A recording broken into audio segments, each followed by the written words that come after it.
Alright,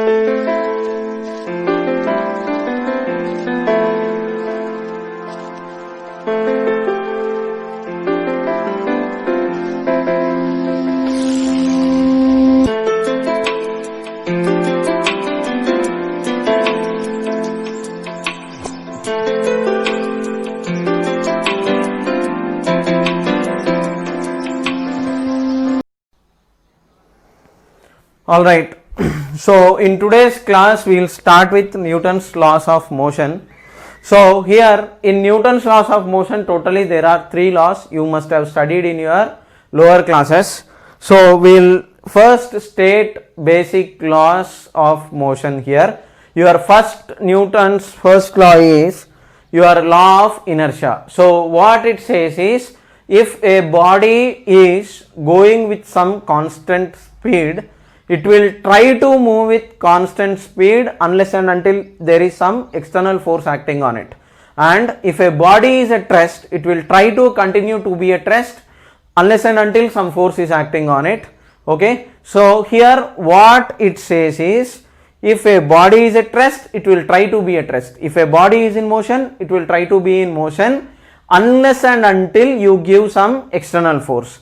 So here this body, if it is at rest, it will try to be at rest. It will not move unless and until you give some external force. Here if the body is moving with constant speed, here this will move with constant speed unless and until you provide some external force. Okay, that is your first law. Now for example's sake, okay, for example here let us consider a bus. Okay, now if this bus is moving with 10 meters per second, the passenger inside the bus also will try to move with 10 meters per second speed. Now when the bus stops suddenly, okay, or when the driver is braking, what happens is the passenger inside this bus will move with 10 meters per second, or he was moving with 10 previously. Now suddenly when we are braking the bus is stopping. So because of inertia, this passenger until then he was moving with 10. So once you are braking, bus is stopping suddenly. So because of inertia, what happens is this person will try to move with 10. Okay, eventually friction will start acting and this fellow will stay with along with the bus. But here he will tend to fall down, okay, because of the fact that because of inertia. Okay, so this inertia will try to resist the change that is brought in the body. So here until then this fellow is moving with 10. Okay, but suddenly you have stopped the bus. So because of which this person, because of inertia, he will try to move forward with 10. Okay, eventually friction will act and he will stop. That is a different scenario, but the tendency to fall down is because of inertia. Okay, so here tendency to fall, okay, forward is because of inertia, in this scenario the tendency to fall forward is because of inertia. Okay, right. Next, your another example that I can give is, okay, now here if suddenly, let us say you are hanging a balloon here or some light object or a bulb. Now suddenly when you are accelerating or suddenly you try to change the speed, here this body was going with speed, now you are braking means you are producing some acceleration or deceleration. So here let us say you are accelerating suddenly. Now when you are accelerating suddenly, what happens is, okay, this body until then it is at rest, so it will try to be at rest, so because of which it moves forward. So this bob will try to go backwards like this, okay, because of sudden acceleration. So why is this going back means, once again it is because of inertia. One more example I can give. Now for example, okay, when people who do not know how to drive bike properly, suddenly if they make, okay, suddenly if 3 people are sitting on this bike, okay, 3 friends like this. Now if you release the clutch suddenly, okay, in the first gear, let us say you are releasing the clutch suddenly, then what happens is, okay, these 3 people, okay, suddenly what happens is, like because of inertia, unless and until then they were at rest actually. But sudden acceleration, what happens is this fellow, okay, or these two people, depending upon how suddenly you are accelerating, okay, these two people will fall down because until then they are at rest. But when this fellow, this bike is moving because of sudden acceleration, but these two backside people, they are at rest. So they will try to be at rest even though in spite of this acceleration. So that is why they have the tendency to fall down suddenly. If somebody is accelerating like this and bike tilts like this, that is a different story. Okay, do not get injured performing these stunts. Okay, so now here I hope you have understood my point. Okay, so conclusion of the whole story is, if a body is at rest, it will be at rest unless and until you give some external force. If a body is moving with constant velocity, it will try to move with that constant speed or velocity unless and until some external force acts. Okay, so here for that commonly question comes from these two only. Okay, but as an example, when you are suddenly stopping the bus, you will have tendency to fall down here, and when you are suddenly accelerating this bob will go backwards. Okay, now depending upon reference frame, okay, the explanation will change. Okay, we will use the word inertia mostly from ground frame.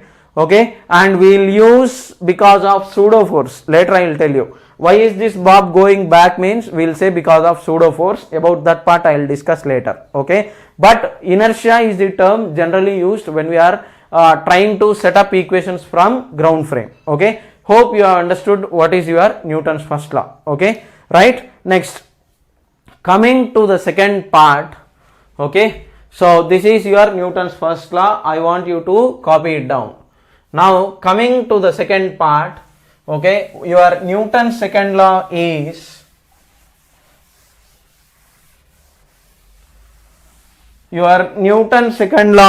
what it says is, okay, whenever you have a body, okay, your Newton's second law, what it says is,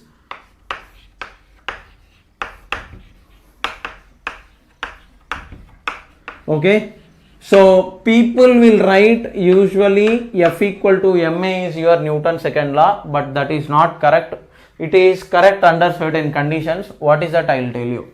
Now your external force is given by, okay, if you are taking average, it is delta p bar by delta t is your Newton's second law. If you are taking instantaneous value, your F external is equal to dp bar by dt. Okay, so your rate of change of momentum is your force. Okay, so this is your Newton's second law. Okay, we will define force developed on a body or force acting on a body is what we are writing, but correct term is force developed on a body. Okay, so we will talk of force on a body. Okay, usually that is how we mention it, but correct term is force developed on a body. Now here coming to Newton's second law. Okay, I told you in my differentiation and integration video, any quantity that you measure will be of two types. Okay, one is average and other is instantaneous. In a similar way, okay, your external force is delta p bar by dt and instantaneous force is dp bar by dt. Now coming to this, what it is, I will tell you. Now you must have studied that momentum, p bar is momentum is mass times velocity. Okay, where here this is your momentum, that is linear momentum. Okay, right, later we will see something called as angular momentum. I will talk about it later, but this is your linear momentum. So your linear momentum of a body is, okay, mass times velocity. Okay, so this is a vector. Okay, so this is force is also a vector. Okay, now if you are talking of this part, okay, first I will talk of average force. So your average force is, okay, average values are defined over an interval, obviously. Okay, average values are defined over an interval. This I have explained clearly previously. So your average force is also represented like this. Your average force is delta p bar, that is final momentum minus initial momentum by time. So in how much time the momentum of body is changing, that is your average force. Okay, now coming to instantaneous force. Okay, coming to the instantaneous force part. Okay, your instantaneous force is given by dp bar by dt.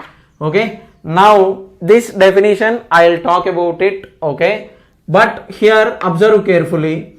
If you try to elaborate this instantaneous force, this is d by dt of your momentum is mass times velocity. Okay, so now usually if you have derivative of uv, what is that you write? U dv by dt plus v du by dt.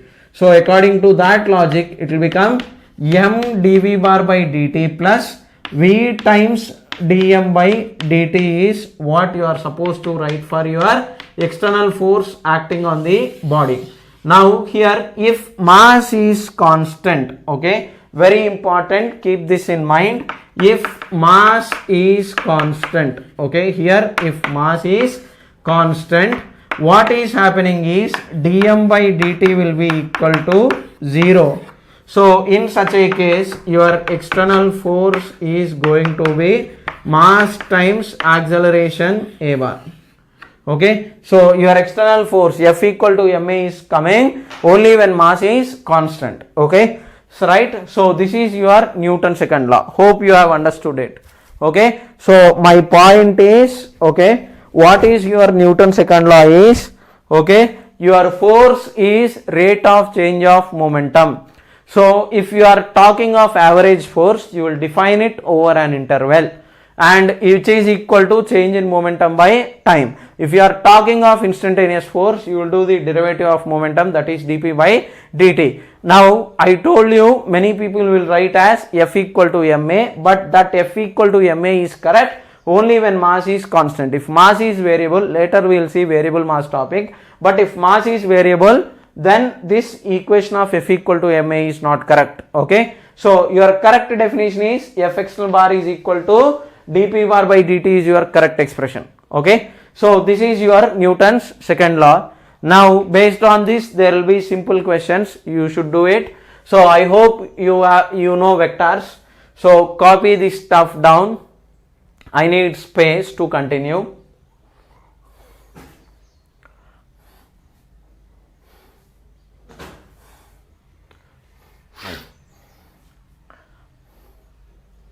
All right, so let me do simple questions.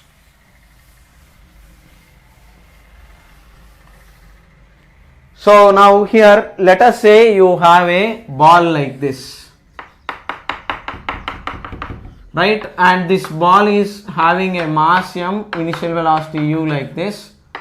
It is colliding elastically. So elastic means it is coming down with same speed u, making angle, same angle theta. Okay, in this question is, this collision is happening in delta t time. Question is, find average force exerted by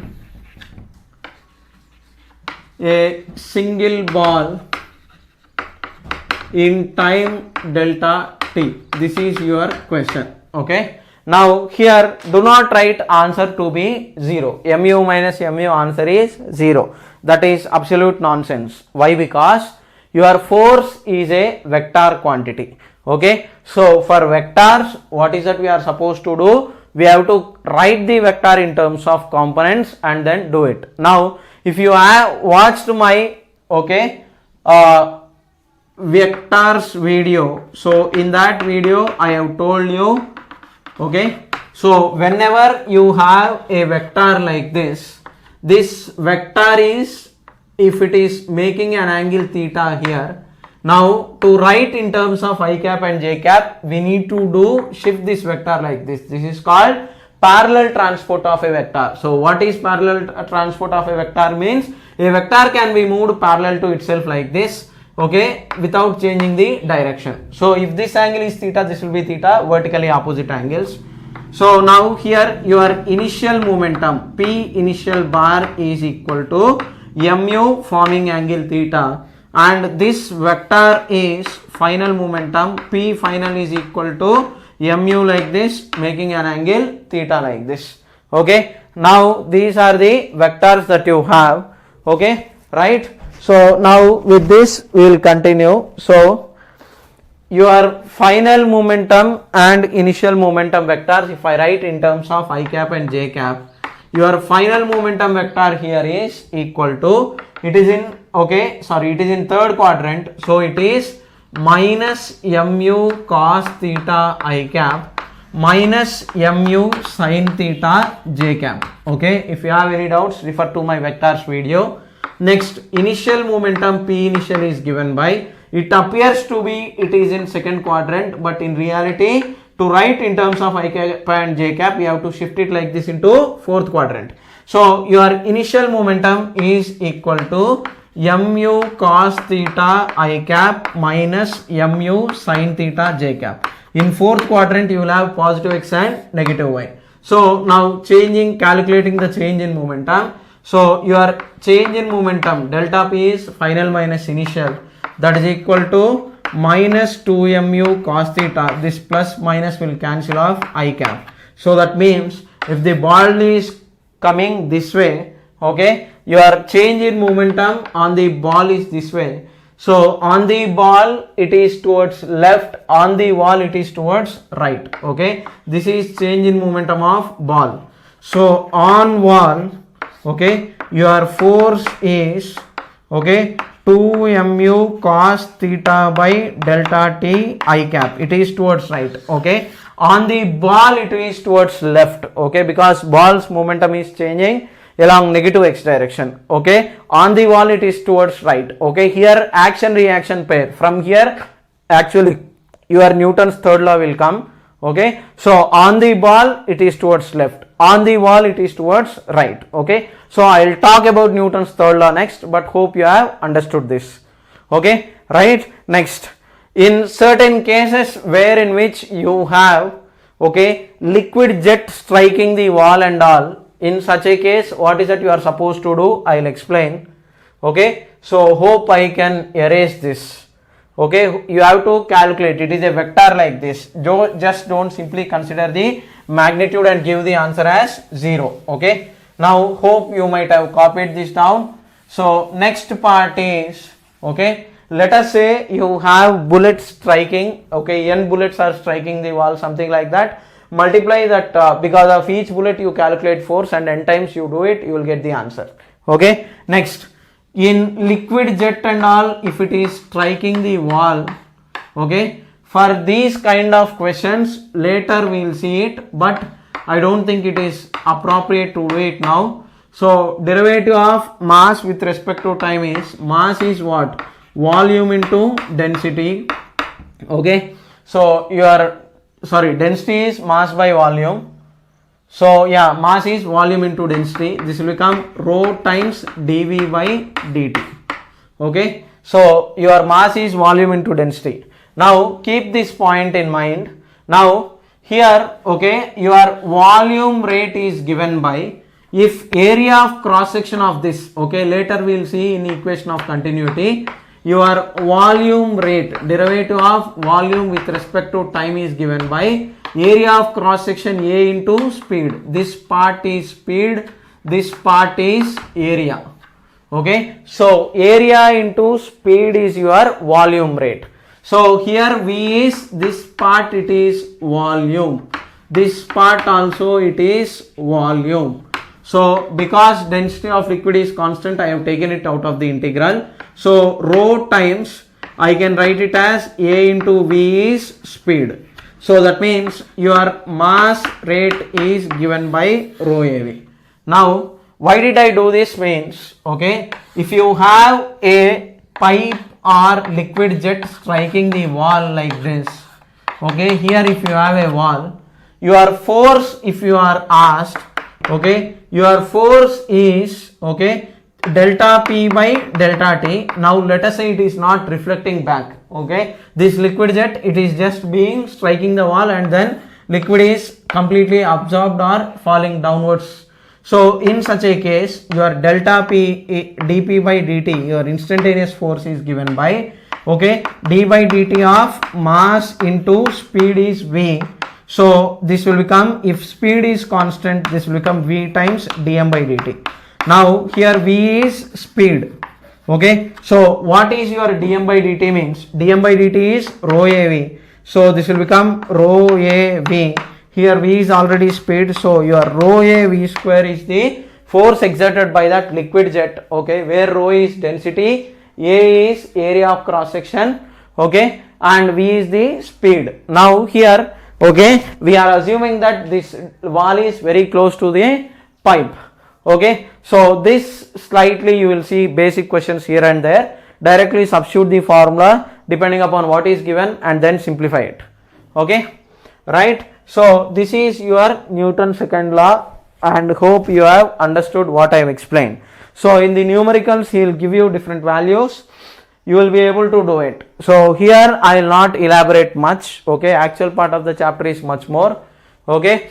So this is all information based on some other chapter, okay. In fluid mechanics we will study this, but if at all you see questions anywhere, this is how you are supposed to do it, okay. Each thing we will discuss in detail later, but this is your second part, okay. Now coming to third part, okay. So from here the important part starts, okay. People think Newton's second law is the important part, but no, wait, before that I have something else. Now we are writing your external force is equal to dp bar by dt. Now here I missed something. What is that? I will tell you. So your momentum is a vector quantity. So here your F external can be written as Fx I cap plus Fy j cap plus Fz k cap, that is equal to d by dt of, what is your momentum means? Your momentum is Px I cap plus Py j cap plus Pz k cap. This is your momentum, okay. So now here equating the corresponding components, your Fx is equal to dpx by dt, Fy is equal to dpy by dt, your force along z direction is dpz by dt, okay. Now what is the important part that I want to say is, okay, now observe carefully. If Fx is 0, okay, if Fx is 0, that means your external force along x direction, okay, F external along x direction, external along y, external along z direction, okay. So if in that particular direction, if force is 0, your derivative of some constant is only 0. So that means if F external is 0, Px is constant. If Fy is 0, Py is constant. If Fz is 0, Pz is constant. That means we can apply conservation of linear momentum in that direction in which there is no external force, okay. This is one of the most pillar principles of mechanics, okay. In mechanics, any question, okay, from Newton's laws of motion to rotational dynamics till the end of mechanics, or in entire physics, we will always deal with basic principles, okay. We will try to mark force, we will try to calculate acceleration, we will try to calculate conservation of linear momentum, angular momentum, conservation of energy. These are the basic principles in mechanics, okay. So here our one of the most pillar and fundamental principles of mechanics is that, okay, if F external is 0, okay, if F external along x direction is 0, then your momentum along x direction is constant, okay. Similarly, if F external along y direction is 0, then your momentum along y direction is constant. If F external along z direction is 0, then your momentum along z direction is constant, okay. So that means your conclusion of this whole story is, okay, we can apply, okay, your conclusion is we can apply conservation of linear momentum in the direction in which there is no external force. There is no external force. So if you don't have any external force in a particular direction, what is that you are going to do is you are going to apply your conservation of linear momentum. So you can apply that and you can use that logic to solve the questions. Now based on this I will give a question. So your question is, okay, so simple applications we can give based on this. Now for example, okay, let us say, okay, provided no external force is acting on the direction. Now for example, okay, here you have a mass m1, it is on a smooth floor like this, and let us say it is colliding with another mass m2 whose initial velocity is u2. Both are moving, let us say u1 is greater than u2, initial velocity of 1 is greater than 2. If 2 is at rest, substitute u2 equal to 0. Now after that, let us say they are colliding and it starts moving with velocity v1, this starts moving with velocity v2 like this. Now here, okay, your conservation of energy and all, do not do it, okay, it's not required. I did not tell you the kind of collision, but whether it is elastic or inelastic, which we will see later. But for now, here what is that you can do is, your initial momentum of system P1 bar plus P2 bar is equal to P1 initial plus P2 initial is equal to P1 final plus P2 final is what you can apply here. Now what is that I have done is, when these two bodies actually collide with one another, okay, this body will apply force on this body will apply force on this. As a result, if you are taking these two together, this force is internal, okay, that contact force is internal. So because there is no external force acting on the system, I can apply conservation of linear momentum. So according to that logic, whatever is towards right, okay, this is a vector. So for a vector, after substitution, okay, if you are trying to substitute the values, m1 into plus u1, because it is moving towards right. If it is moving towards left, I would have kept minus, plus m2 into plus u2 is equal to m1 into plus v1 plus m2 into plus v2 like this. In this, anything is moving, you just keep it towards left, okay. Like this you will be asked simple questions, out of which there will be some unknown quantity. You are supposed to calculate that unknown quantity and you will be able to calculate like this. Next, you will have another explanation like this. So suddenly there is a block, it is splitting into two parts suddenly. So it is splitting into capital M and small m minus m like this.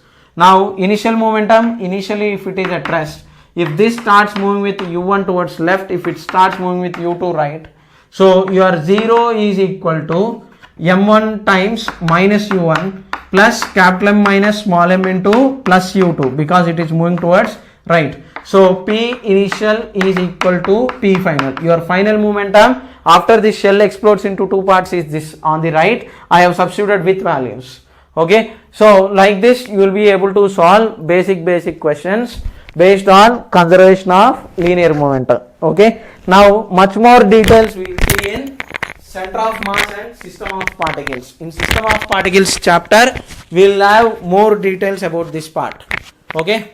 Right, next.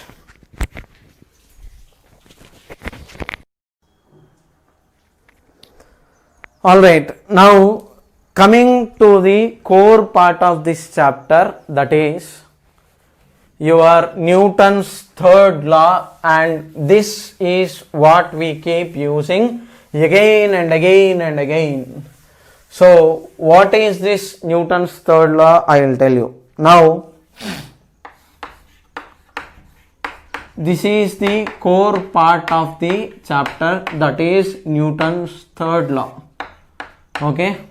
Now what does this say is, for every action, okay, there is equal and opposite reaction is your statement which you see in the books and which many people or teachers, this is what they try to explain. Now here I will put it in a different way. Now let us say, okay, a brother and sister are, okay, let us say they are fighting for remote. Okay, now I mean they want to watch some channel. Okay, so let us say brother wants to watch some sports channel and sister wants to watch some cartoon or some other entertainment channel. Let us say this is what they are trying to do.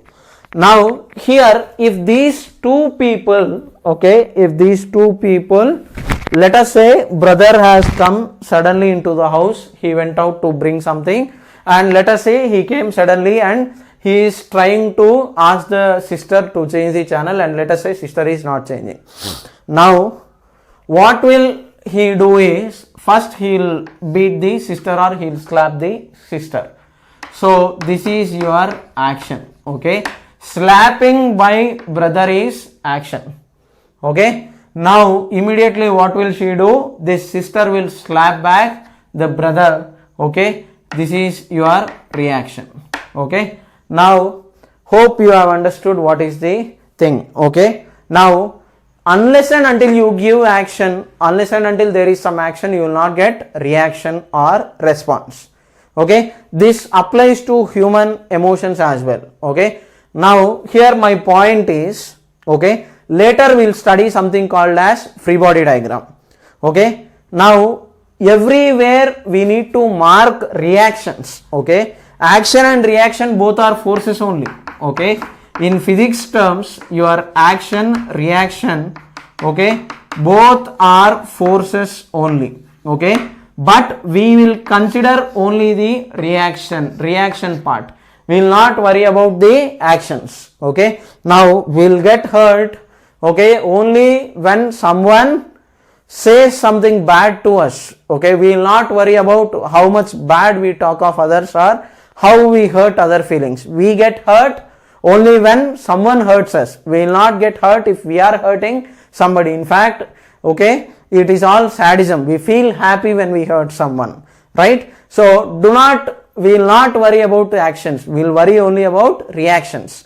So here, okay, who is doing the action means your brother is doing the action. Okay, and your brother is only getting the reaction. This action is done on some other body or sister, here he is getting the reaction back. For the actions that you do, you will get the reactions. Okay, and we need to consider the reactions part. We should not worry about the actions. Okay, right? So here my point is, okay, so conclusion of this story is, okay, now your action is, okay, remember this, what your object of study does. Okay, action is what your object of study does on surroundings.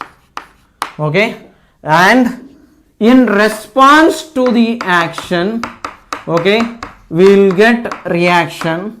Okay, your reaction is what your object of study gets from surroundings.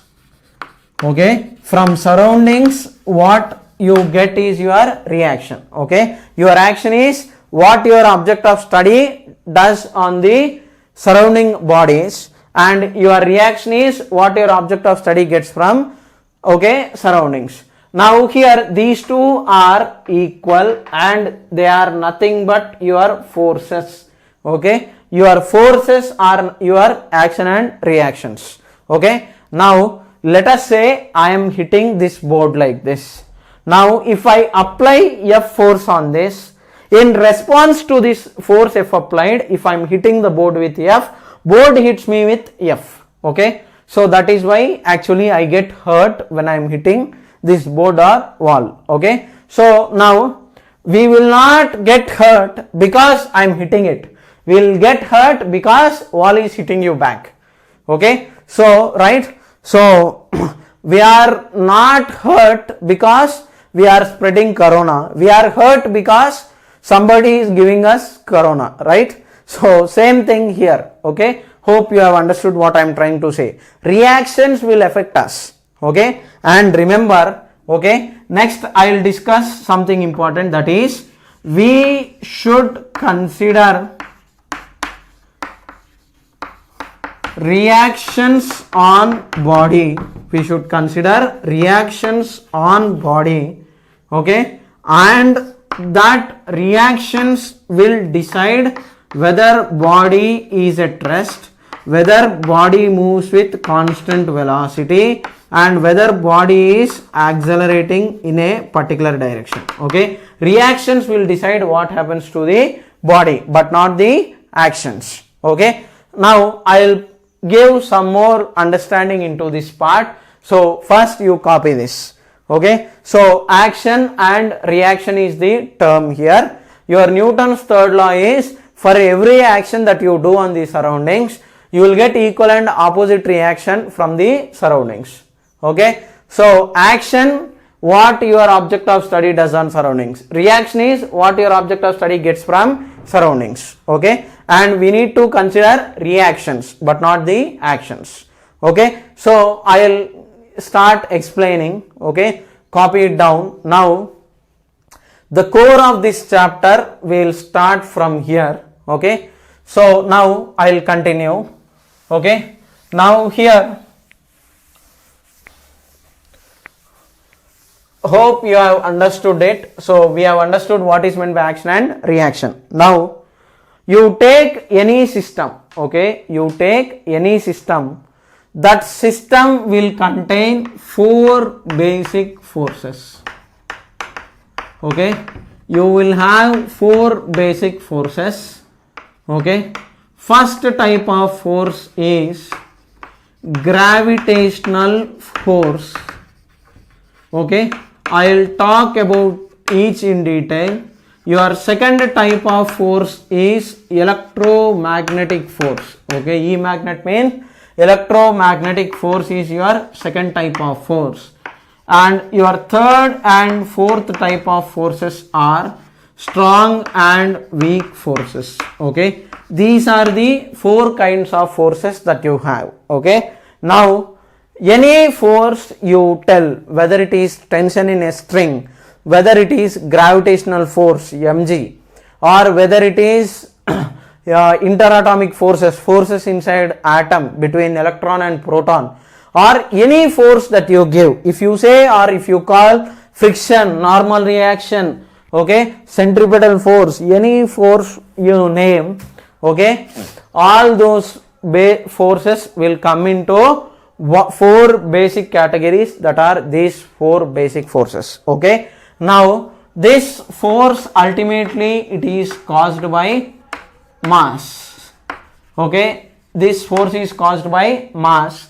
This force is caused by charge, okay, and this we'll talk about it later, intermolecular and intramolecular forces, and that depends upon the interatomic distance and all, okay. So that part we will see later. Let us not worry about these two, okay, now, okay. So this part later, but you name any force that comes to these four basic categories, okay. Now here, okay, in gravitation chapter, in Newton's law of gravitation, your gravitational force you will be writing it as G m1 m2 by r square, okay, and your Coulomb's force is given by 1 by 4 pi epsilon medium into q1 q2 by r square. This you must have studied in your 10th class and lower classes, okay. So these are the ultimate reasons, but your charge and mass is a major thing which will contribute to the force. Now here, coming to these four basic forces, okay, we are supposed to mark the forces first, okay, we are supposed to mark the forces. So in this chapter, gravitational force we will just simply write mg and leave. Electromagnetic force, it could be tension, normal reaction, it could be friction, like this, okay. right? So your tension, normal reaction, friction, like this, there will be some forces. Okay, so all these forces are vectors and they will have some directions. We have to consider the directions and then do the calculations. Now copy these 4 basic forces, then I will continue. Okay, now when to put which force and in what direction I will tell you now. Okay, right? Hope you have copied it down, so I will continue. So you have these 4 basic forces. Now once you have these 4 basic forces, okay, now what I am going to do is, in this part, whenever you see a system, okay, if you are seeing some system, you must be able to identify the force acting on this. Okay, so coming to the first part, okay, if you have mass, okay, by default, okay, if you have mass, by default I want you to consider your gravitational force. If you see mass, you have to consider gravitational force, that is your m into g.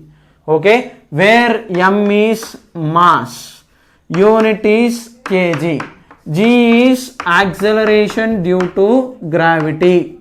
G is acceleration due to gravity. If nothing is mentioned, g equal to 10, or if you have multiples of 9, go for 9.8 meters per second square. Okay, so use this value accordingly. Okay, so this is your gravitational force mg. Now an important point is, it always acts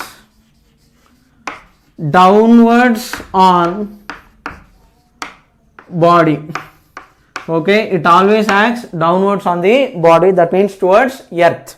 Okay, and for big interstellar objects, of course it will act along line joining the centers. This part we will see later, but our discussion is not this part. Okay, here also it is obviously along line joining the centers, but on the surface of earth, okay, if I keep a body of mass m on this ground, then if I look at this object of mass m and if I look at the ground, here 2 things are there. Okay, one is mass and other is ground.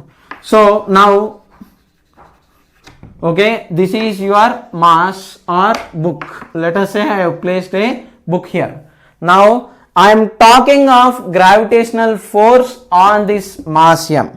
On this mass m, okay, your mg acts downwards. This is your reaction of ground on book. Okay, this is your reaction of ground on book. Okay, what is your ground doing? Ground is pulling this book downwards with a force of mg, and I told you, you should mark the forces, that what will, you should mark reactions. Reactions means what will surroundings do to our object of study? Your surroundings will pull this object of mass m downwards with mg force. Okay, right, coming to the next part. Okay, now if book is pulling, ground is pulling book with mg downwards, then obviously book also will pull mg upwards. Okay, this is your action of book on ground. Okay, now while marking forces, our target should be, okay, whether your object of study is book or ground. Here, if my object of study is book, okay, what book is doing means, book will pull ground upwards with mg. That is your action of book on ground. Similarly, okay, this is your object of study, here is book. So what book does is your action, what book gets is your reaction. Okay, what will book do to the surroundings are actions. Okay, so you will have action reaction pair. Newton's third law says about action reaction pair. Okay, hope you have understood what I tried to explain here. Okay, so ground will pull book with mg force downwards, okay, and book also pulls mg with upwards, so action reaction pair will be there. So if you are studying this book, on the book mg is the force and it is in downward direction. You should consider the reactions, not the actions. Okay, hope you have understood it. All right, so now here very important that I want you to understand is the difference between action and reaction. So your object of study is book. So what is this book doing is, book will pull the ground upwards with mg, so that is your action of book on ground. Okay, and because of this action it will get reaction, so reaction of ground on book. So this action reaction pair will act on different objects. Okay, so it depends upon object of study. Now if you are looking ground, if object of study is ground, then your ground's action is mg, ground's reaction is mg in this direction. Getting my point? So my point is very clear. Your action reaction pair depends on what is your object of study. Okay, if your object of study is book here, according to the book, this is your object of study. According to this book, we are getting this action reaction pair. Okay, hope you have understood what I have tried to explain here. So my book will pull upwards.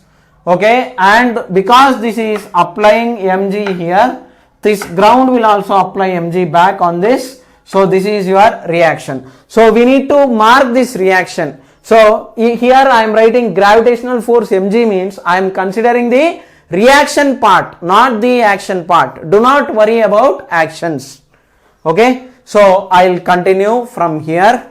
Okay, so this is your gravitational force, and your last part is, in some cases, if your mass is m like this, for calculational convenience, this mg even here will act in downward direction, but if this angle is theta, for our convenience sake, what is that we do is, we will resolve this into two parts, that is mg cos theta component this way, mg sin theta component this way. For calculation convenience, on inclined planes we will put the directions like this. Okay, so hope you have understood mass in detail. Okay, for convenience sake we are doing this.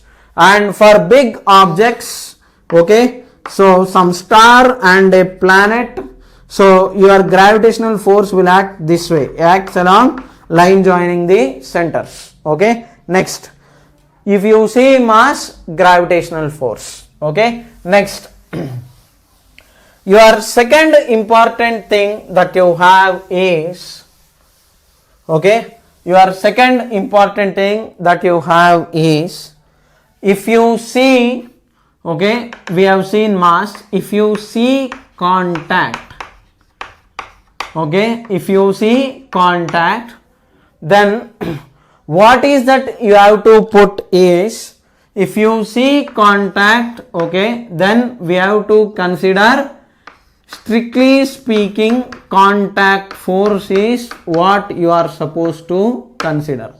Okay, and this contact force will have two parts. Okay, one is normal reaction. Okay, one part is normal reaction. Okay, it acts perpendicular to surface. Okay, it acts perpendicular to surface in pushing direction. Okay, it acts perpendicular to the surface in pushing direction. Okay, next, your second type of force is your friction. Okay, it acts along the surface. Okay, it acts along the surface. Now within this friction, once again you have, mainly we will discuss static frictional force and kinetic frictional force. Okay, but in this chapter we are going to neglect this part. Okay, in this chapter, in the next chapter, friction separately, we will study frictional force in detail. But within this chapter, we are not going to touch the friction part, and friction will be present in rough surfaces. Friction will be present on rough surfaces. So unless and until if specifically if it is mentioned that surface is rough, we will not consider frictional force in this chapter of Newton's laws of motion. Okay, we are going to consider smooth surface and then we will do the calculations. Okay, so we have seen normal reaction, we have seen friction. Normal reaction acts perpendicular to the surface. So here examples, if you take a object M like this placed on the ground, okay, now your normal reaction on body, on book will be in which direction, on ground it will be in which direction, it is important. So on the book that you take here, okay, I told you normal reaction is in pushing direction. Push means whichever surface is in contact, that will push it. So pushing means if we are pushing somebody, we will push it away from us. Okay, pull means towards. Pushing the door means we will push it away. Pull means we will bring it closer. Push far away. Pull, bring close. So this ground, it will push it. So on this body, your normal reaction N is upwards. On the ground, your N is downwards. Okay, getting my point? Here if I place some book on the ground like this, on this book, okay, because of the ground, because ground is downwards, it will push it upwards, it is in this direction. And if you are studying ground, on the ground, book is on the top, so book will push it downwards. Okay, here surroundings are pushing our objects. Okay, not the objects is what we are considering. Here if my object of study is book, this book will be pushed by the surface. Okay, getting my point? So here I am erasing it. No, wait, I will keep it as such. Okay, next. Okay, your next scenario is if you have an inclined plane. Okay, example 2. If you have an inclined plane of mass m like this, okay, your normal reaction in this case is on the inclined plane and on the surface. Okay, so on the book your N will be acting this way, on the surface your N will be acting this way, perpendicular to surface. Okay, always it acts perpendicular to the surface. So it acts perpendicular to surface in pushing direction. So here the surface is downwards, it will push it perpendicular to the surface. Here this is ground, your book is on the top, it will push it downwards in the perpendicular direction like this. Okay, next another example is, okay, so whenever you see contact, okay, you have to keep two forces, one is friction and other is normal reaction. Now only normal reaction. Your third example is if you have two blocks connected like this, M1 and M2 like this and M3 like this, let us say on the ground. Okay, now let us say this is A, B, C, three blocks like this. Now on A, okay, on A, that is M1, you have two contacts. Okay, one is because of ground and other is because of the block. So I will mark two forces. On this, because of ground there is N1, okay, ground will push it upwards, and because of this block B there will be some NAB acting towards left like this. Okay, because the contact is on the right, okay, your normal reaction will be towards left and it will be perpendicular to the surface. So on this block of mass M1, okay, on this block of mass M1 there are two forces. Okay, one force is towards left like that. Okay, next because of block B, okay, this is because of side block, this is because of ground. Okay, so I'll write it here, because of ground, this is because of B. Okay, and that too in the pushing direction I have written it. Now in this case, if you consider M2 here, on M2 because of ground it is N2, ground is downwards, it will push it upwards, and because of right side block there will be NBC towards left. Next, and because of mass m3, normal reaction n3 will be acting upwards like this, and your n, okay, sorry, on m2 because of bc is this way, and because of ab also there will be some normal reaction. It is in contact with three surfaces.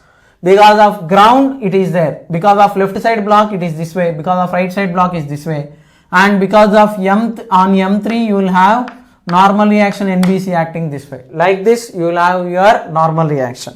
How many surfaces are in contact? That many normal reactions will be there acting on the body. Okay, so first we have seen, if you have mass, put gravitational force. If you have contact, okay, you have to keep normal reaction. Okay, that too in pushing direction. Okay, next, coming to third type. Okay, this is your second force. Okay, and these two are, this contact force is electromagnetic force. Okay, we will talk about it later, but your contact force is your electromagnetic force. Okay, we will see some more part, don't worry, that part later. Okay, next, I am erasing this part. Hope you have understood it and its directions. Now coming to the next part. Okay, once we have seen the normal reaction, your next part is, okay, if you see rope or thread or string, okay, each force I will discuss in detail with some advanced level examples. Do not worry about it at all, but we will go step by step. So if you have a rope or thread or string, what is the force that you are supposed to keep is tension is the force, and it is electromagnetic force, and it is in pulling direction. Okay, so whenever you see a rope or a thread or a string, you have to keep a force called tension. That tension, it is in which direction means it is in pulling direction. Okay, so we have to keep it in pulling direction. Okay, right? Next,